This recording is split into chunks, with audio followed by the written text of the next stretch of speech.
কারণ তখন কি হতো, দেখা যেত যে আন্তর্জাতিক মিডিয়েশনের মাধ্যমে আবার শেখ মুজিবুর রহমানই প্রধানমন্ত্রী হতেন।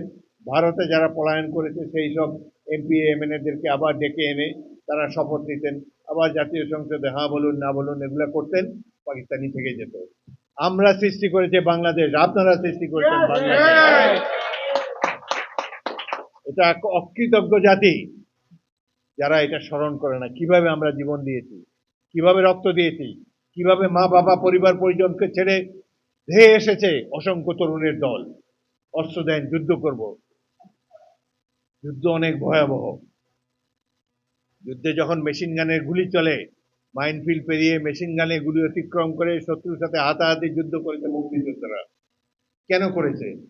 দেশের স্বাধীনতার জন্যে, গণতন্ত্র প্রতিষ্ঠার জন্যে। এই উপলব্ধি অনেক রাজনৈতিক দলের নাই, এবং এই উপলব্ধি ধীরে ধীরে এই 50-52 বছরে ধীরে ধীরে এটি অনেক নিয়মান হয়ে গিয়েছে। শহীদ রাষ্ট্রপতি জিয়াউর রহমান জুন মাসে জেড ফোর্স গঠন করেন। প্রথম ইস্ট বেঙ্গল, তৃতীয় ইস্ট বেঙ্গল এবং অষ্টম ইস্ট বেঙ্গল নিয়ে গঠিত হয় জেড ফোর্স। তার নামের, জিয়ার নামের অধ্যক্ষ দিয়ে এই জেড ফোর্স। নভেম্বর মাসে 28শে নভেম্বর তারিখে পাক বাহিনীর 31 পাঞ্জাব রেজিমেন্ট আমার ইউনিট প্রথম ইস্ট বেঙ্গলের উপরে আক্রমণ চালায়। সকাল থেকে আক্রমণে তাদের 80 জন নিহত হয় আমাদের হাতে, পাঞ্জাব রেজিমেন্ট। তাদের অধিনায়ক ছিল মেজর সরওয়ার, তিনি নিহত হন আমাদের হাতে। 30 জনকে আমরা জীবিত বন্দী করি। যুদ্ধের এক পর্যায়ে হঠাৎ দেখি যে আমার বাংকারে এসেছেন আমাদের কমান্ডার জিয়াউর রহমান। আমি বললাম, স্যার আপনি এখানে কেন?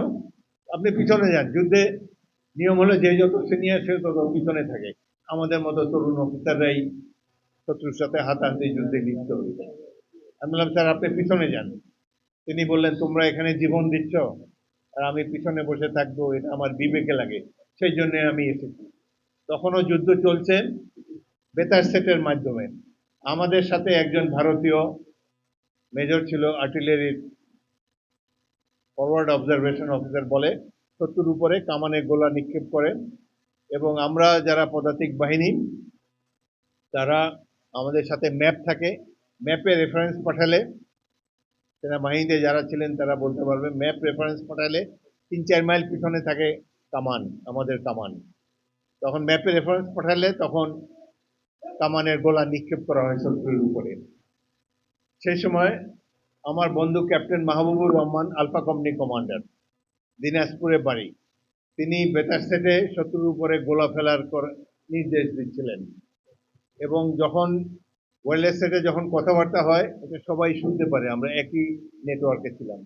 জিয়া আর আমি বসে বসে শুনছিলাম ক্যাপ্টেন মাহবুবুর রহমান নিজেদের গোলন্দাজ বাহিনীকে গোলা ফেলার জন্য গান পজিশনে বেতার সেটে মেসেজ পাঠাচ্ছেন।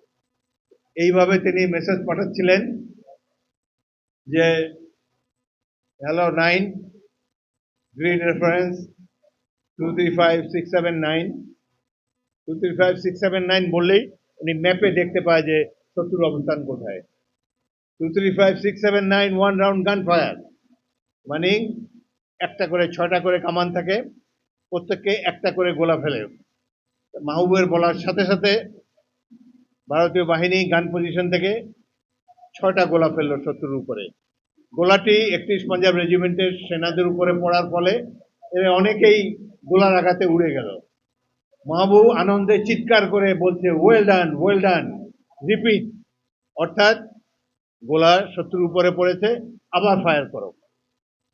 এই কথা বলার পর পাকিস্তানি বাহিনীর কাছে কোনো গোলা ছিল না, ওরা একটা কামানে একটা গোলা ফায়ার করেছে শুধু। পাকিস্তানি আমাদের এই যে, আমরা সেই দিন 100-র উপরে গোলা ফায়ার করেছি পাকিস্তানি বাহিনীর উপরে, তারা তখন পলায়ন পর দুর্বল, একটা মাত্র কামানে গোলা ফায়ার করেছে, সেই গোলাটি এসে ক্যাপ্টেন মাহবুবের 10 গজের মধ্যে পড়ে এবং তিনি সাথে সাথে শহীদ হয়ে গেলেন। এখন